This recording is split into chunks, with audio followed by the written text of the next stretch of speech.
Hello, what about a visit to the JLBTV100 Exhibition in Helensburgh? And we'll catch up with our Willie Stewart, speaking to Stewart Noble in the exhibition. Well, we're delighted to be joined by Stewart Noble, who is with the JLB100 Exhibition. Tell us a wee bit, first of all, about how the exhibition came to be. The exhibition is one of a few that we've had in recent years. We had one celebrating Henry Bell and the Comet, the first commercial steamship in Europe. Yes. They come from the Port Glasgow end. Yes. I realised some years ago that the centenary of the invention of television was coming up. And so I persuaded both the Community Council and Helensburgh Heritage Trust, both of which I'm involved with, to start supporting the idea as far in advance as possible. Yep. So it was 1925 was his first successful transmission of a picture from one room in his laboratory to another room, and that was it. That was it. John Logie Baird himself had been born in Helensburgh in 1888. His father was a minister of one of the churches here. He served in that role for 42 years. His mother was a member of the Ingalls shipbuilding family, who later generations went on to build the Waverley and the Maid of the Loch. So yes, so that was the family background that he had. And at one point he did, when he was, things were getting bad financially, he got some support from his Ingalls cousins. So they were an important influence. But even as a child, he was interested in matter scientific, and he did all sorts of different things. There's a photograph on the wall just up here, which was one that he produced a remote control for. So it was a selfie, as they call it nowadays. Yeah. He also rigged up a telephone system between his house and a number of his friends. He and some of his friends built a glider on the flat roof part of his home. But perhaps the first thing with regard to television was he realized that the material selenium was photosensitive. It reacted to light. And so what was his background, chemistry, or what was his background originally? He said his education was a disaster. Oh, dear. And this was really, it said, for boys with an interest in matter scientific or technical, there was nothing at the school. And it was just his own interest, all these things. He loved doing it. He loved the works of H.G. Wells, for instance. So he tried making, it was really one of his first efforts, was he tried making a selenium cell on his cooker home. Oh. That sounds dangerous. Very limited success. I don't think anything exploded, but he stank the house out. Right. So he was competing with a stewed fish, was he? Yes. He realised then that amplification was going to be necessary, and it was other inventors' improvements to amplification that enabled him to really succeed in producing television, making the first television pictures. Other people had success in transmitting silhouettes, but no one until Baird had the possibility of transmitting gradations, so shades, black to white with greys in between. And that was really his achievement in doing that. Now, was there movement in the pictures other than, Yes. Yes. From early Stewart Bill, for example, would he pan around him, or how would you do him? Very quickly introduce movement, but with Stewart Bill, I should explain, was a puppet.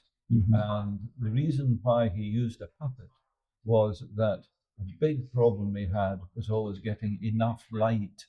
And the trouble was he had big batteries of bulbs, and the electric light bulbs at that time, not so long ago, gave off a tremendous amount of heat. Yeah, and so it was very uncomfortable. for a person to sit under these lights. And so what he then did was eventually he realized, right, puppets don't complain, so I'll use a puppet's head. But having said, so the puppet was known as Stewart Bill, who you mentioned, and we've got 2 examples of Stewart Bill down there. One is an original, and we suspect that that is one, we can't be 100% sure, but that is one whose hair caught fire with the heat from the lights. Right. The other one's a modern replica. So that was his first. That was the first image to be transmitted, was Stewart Bill. So Stewart Bill deserves a lot of credit. praise. Yeah. He was at this point. He had a laboratory on a top floor in Frith Street in Soho. Oh, nice. This was October 1925. What persuaded him to move down there? Was he doing something else? It's an involved story. Was it? Well, It's a good story. What happened was that he was born a normal, healthy child, but at the age of about 2 or 3, he had an illness. At the time, it was diagnosed as stoppage of the bowels. But later on, he was prone to having terrible colds and chest infections and so on. And one of his former school friends had moved down to Hastings in the south coast of England. And he said to John Logie Baird, "You should come down here, it would for be your good health." for your health." Yeah. So he went down there and he hired premises in Hastings, and his big problem, as I said, was getting light, more and more light. And so he wired up a whole lot of batteries on the floor, connected them up, and he said, at one point, my attention slipped. And he touched these wires, and he got a 2,000-volt electric shock through his hands. Some size of batteries, eh? Well, there's a whole network of a whole cobweb. And he then, fortunately, he fell over backwards, and that broke the circuit. But he went on to say electrocution must be a terrible death. But this also caused an explosion, and his landlord in Hastings evicted him, and that was why. Wouldn't you? That's why he then moved to Soho. Right, I see. Right. And what age would he have been about then? Well, he was born in 1888, so he would have been 37 in 1925. And he, 3 months after he did this, he did the first public demonstration. This was in January 1926. And people had to walk up the stairs to his attic laboratory. And the building now has one of these circular blue plaques on it, of course, commemorating the fact that the first public demonstration of television took place in this building. And do you know how many attended that? It was the Royal Institution, I think he invited. Oh, well. I don't. It wasn't just a handful of people. I'm guessing it was 20 to 50, something like that. They were constrained more, but were they fit enough to get upstairs? And no, that's really laboratory.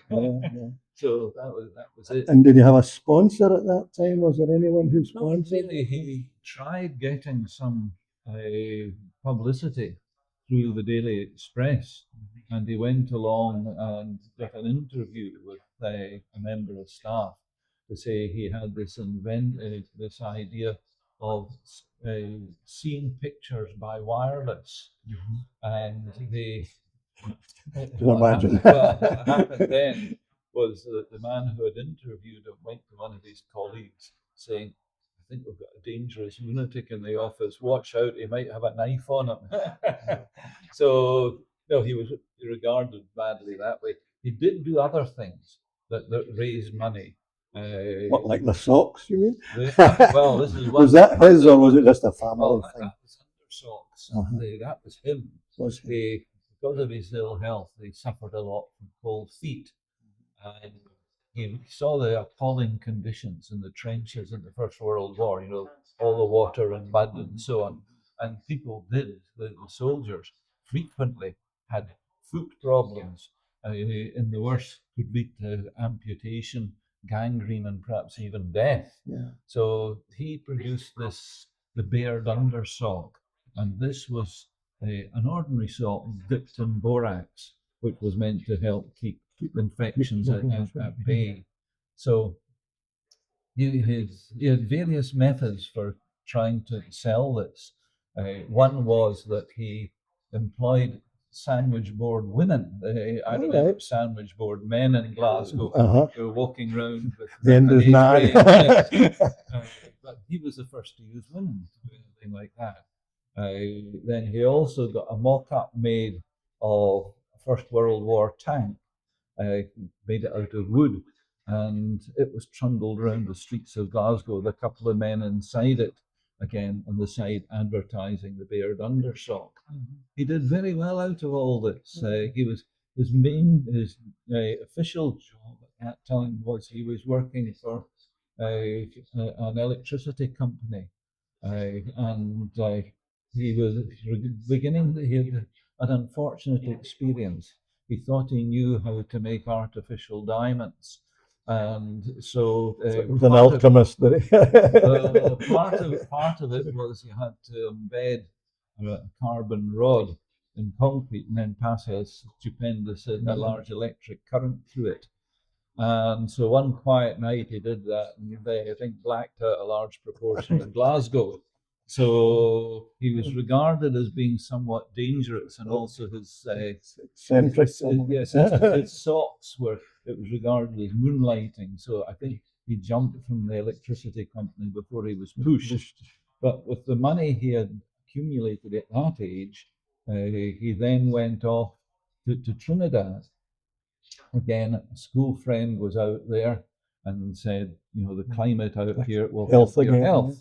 And when he got there, he succumbed instantly to dysentery and fever, but eventually recovered from that. And he went on and set up a business, jam making. So there were masses of fruit in what he called the jungle in Trinidad, and he went picked that, got a large pot, read the recipes on how to make jam. He and an assistant started stirring it up. But what that did, again in his own words, it acted as a clarion call to the local insect life. And they said they appeared in their thousands into this smell of the jam coming up. And fell lifeless into his jam. Oh dear me. That didn't stop him from bottling it and trying to sell it, but it was a little bit of protein, perhaps. Not particularly successful, I'm afraid. So, these were just some of the ventures he got involved in. So it tended to be during summer when he was fit, he could perhaps get some business venture going, hopefully make some money from it. But then in winter, he was frequently bedridden for weeks or even months at a time. And I think, given his ill health, what he achieved was absolutely remarkable, because he was competing. The Americans had laboratories with thousands of men involved in it. Right. But nevertheless, on he went. And his other big problem was he kept coming up with new ideas. I forget how many patents he had, but it was something like maybe 15 a year. At that time. That'd cost him plenty of money. He did the world's first video recordings. He did a major improvement to fiber optics. And some people think that he, rather than Watson Watt, should get the credit for radar. Right. So that's more controversial, but it was which thing was going to make him money. Was it going to be television or video recordings or whatever? And it was what to concentrate on was always one of the difficulties that he had. But as he started to get success, he did get financial backing, and people got more and more interested in it. And as the years went on, one of the cinema companies bought a large number of the shares in his company, because at that point, a television was costing as much as a family car, and it was thought that it was very unlikely that most people would ever have a television set in their homes, but they could go to the cinema to watch television. And he did the world's first outdoor broadcasts, televised into the cinema, and this was the Derby, the horse racing. He televised that. And when was that? Can you recall? We're talking about the late 1920s. It was So not too far away from him. no, what he achieved in a short space of time was quite remarkable. There was 1926 was the public demonstration. I think it was 2 years later he did a transatlantic broadcast. Now, I always thought you didn't get that until satellites went up into space in the 1960s. He did colour television. He was demonstrating that. He was demonstrating high definition television. And the Americans think that they invented it. They had a man called Philo Farnsworth who had the idea of electronic television using the cathode ray tube. And later on, Farnsworth he cooperated with Baird over some of his things. So it was the Americans think they were first, but they weren't. They have this ability to rewrite history, and on a daily basis. yes, I was just going to say to avoid being. Now, Yeah. we read and see, and in fact, a few of the exhibits here have things like Baird Television. Was that just a company with his name on it, or was it his company? He had company of his own at first, and there were a number of different companies doing different things, but he set them up himself and owned shares in them. But again, in his own memoirs, one thing he said was that inventors really should avoid. The best idea was if they made the invention, it was proving successful, what they should do is Sell it on. Yes, that was what Alexander Graham Bell did with the telephone, and he said, that's what I should have done. He said, inventors are no match for financiers. But having said all that, he was doing very well financially out of it all. He was on a salary of £4,000 in the late 1930s, 4,000 a year. Wow. Yes. Well, in 1970, I was working as a lecturer at a further education college, and during that year, my salary went through the £1,000 a year barrier. Yeah, so 4,000 a year in the 1930s was a considerable amount of money. When I worked in the museum, I was £10 a week, and that was good money. Yes, absolutely. So then the real problem came with the onset of the Second World War, because the BBC stopped television 2 days before war was declared, and this was because they were worried that the Germans could latch on to the television signal, and this would be a homing device for bombers. Right. And so they stopped it. The cinema company that owned the various Baird companies, cinema company put the Baird companies into receivership, and so Baird's salary stopped. But his expenses didn't, and he incurred some more. Excuse me. He incurred some more himself. He was very worried that during the Second World War there might be a repeat of the gas attacks that had happened in the First World War. So he sent his wife and his children down to Bewden, Cornwall to live, and he would go and visit them maybe once every 4 weeks. He stayed on in his big house in south of London, which also had a laboratory attached to it, and he continued to do work there. He paid a couple of assistants, but all of this was eating into funds. And then, but a couple of years later, I think 1941, his health was deteriorating rapidly, and he went into he went into a care home. He signed himself in, and once there, he had a heart attack, and he stayed there for about 3 months, hopefully recovering, building up his strength again, and so on. And when there, he was telling a fellow patient about what all he'd been doing over the years. And this fellow patient said, "You should write all this down," which he did. And he produced an autobiography called Sermon, Soap and Television. Because of the connection with Well, the church. well, yes, the soap we haven't mentioned. There are various things I haven't mentioned, but there were a lot of good stories connected with him.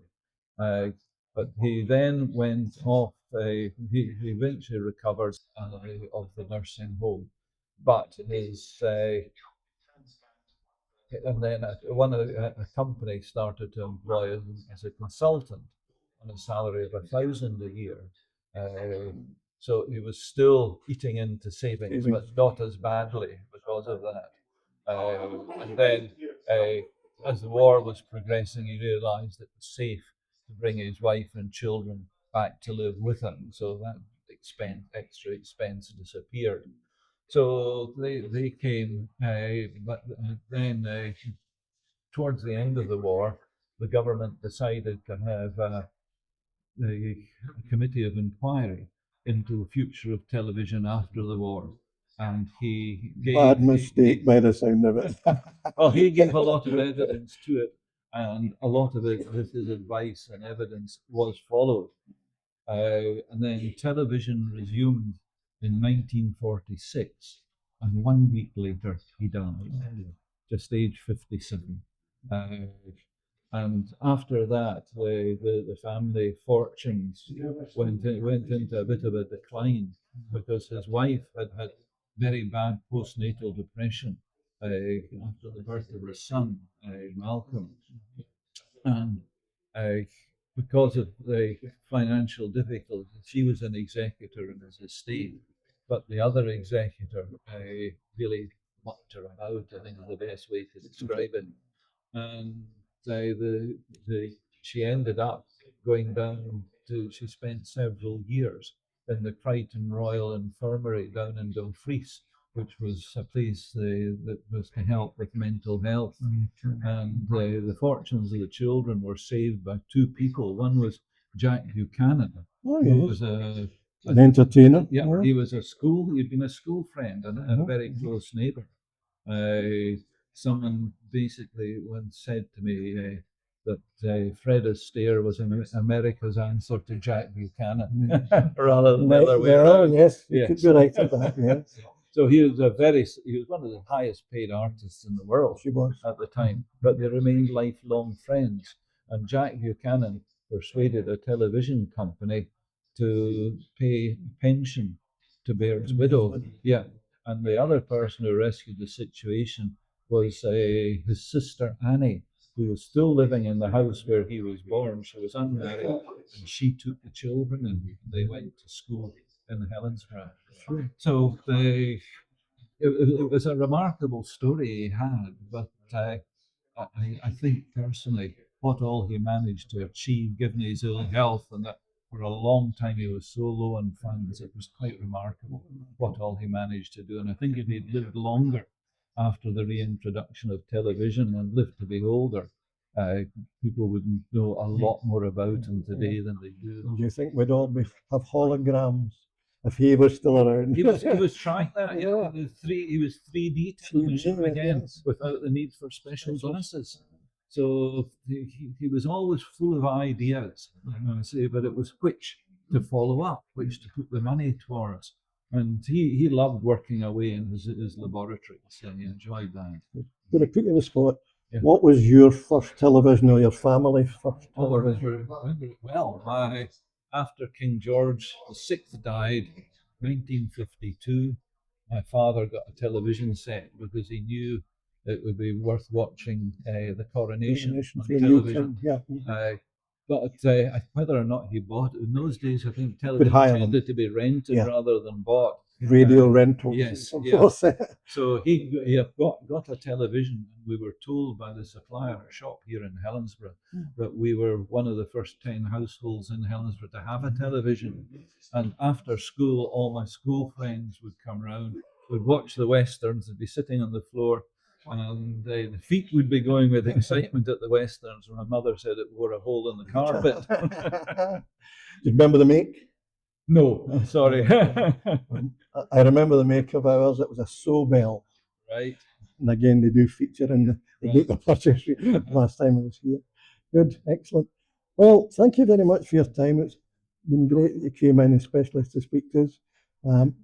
How do we find out more? Is there a website or something like that? There's a website, especially for this centenary. I think it's just called JLBTV100.org, Right. I think. Well, But we'll double check Helensburgh that. Heritage Trust, of which I am the treasurer, we've got quite a bit on our website, which is helensburgh-heritage.co.uk. There's a section there, and I made a chronology of the life of John Logie Baird with a lot of quotes from the books written by him and about him. So that's there available as a download. But there's lots of other information. Our honorary president is John Logie Baird's son, Malcolm. Malcolm Henry Engel, is yeah. that correct? Yeah, Malcolm's he's now 90 years old. He's a retired professor of chemical engineering in Canada. But I keep him when I was sending out emails to my colleagues on the Heritage Trust board. Malcolm's included, and he frequently replies, comes back with a query or comes back with a memory of his childhood, or even just tells me what the weather's like in Canada. So, maybe once a month I'm hearing from him. And what about the heritage itself? Does it have a YouTube or a website? Now, you've already told me the website, I beg your pardon. Do you have a YouTube? No, we don't. We need to get to grips more with technology. I think we need to get to grips with a lot of things. Well, you should pay attention to John Logie. Part of the hope is that this centenary celebration will act as a stimulus to something permanent in Helensburgh. There was a plan about 30 odd years ago, but unfortunately, although the people of Helensburgh wanted it, our local authority at the time, Dumbarton District Council, didn't. It was to have gone down in the pierhead. And then a few weeks later, we discovered there's a planning application for a supermarket to go there. So That wouldn't be cool. and so that the people behind it, had been a very imaginative idea, but the people behind it just got cheesed off. But I'm hoping that the numbers of people who are coming in to see what we've got here, that this might give us evidence as to what could be done in the future with something permanent. So hopefully we'll get there one of these days. Because quite a story. His lifetime was quite a story to tell, and there were other problems he had, like he had his studio was in the Crystal Palace.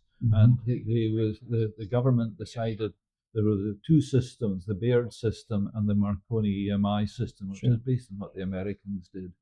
And the government decided that they would give them turnabout. I think there's to be a month at a time or something. The Baird studio was in the Crystal Palace, and something like 3 weeks after this competition between the two systems started, the Crystal Palace burnt down. The story of his life, isn't it? Yeah. So here he's upset with it all, but nevertheless, very, very interesting. I'm a fan, as you can gather. Stewart, thank you very much. Pleasure. Righto.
Baird's father was the minister of.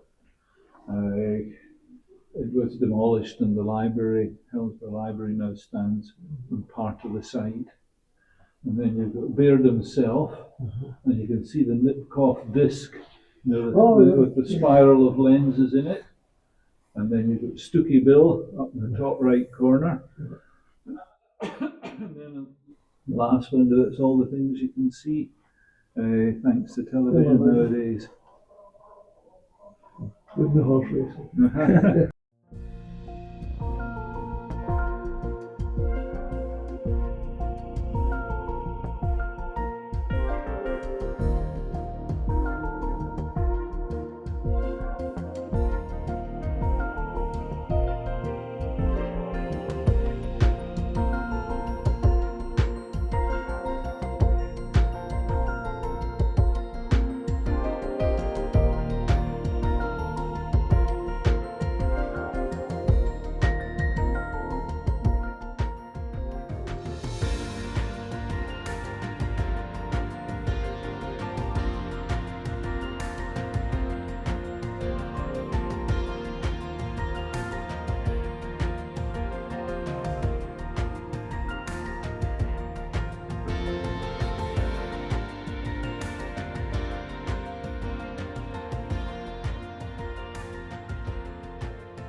Thank you very much for joining us here on this video with the JLBTV100 Exhibition event here in Helensburgh. Thanks again to Stewart Noble for talking to our Willie Stewart at the exhibition.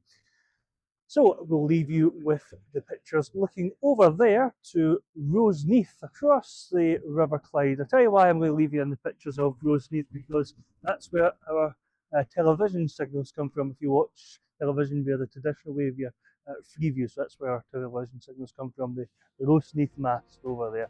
Thanks again for joining us here on this video.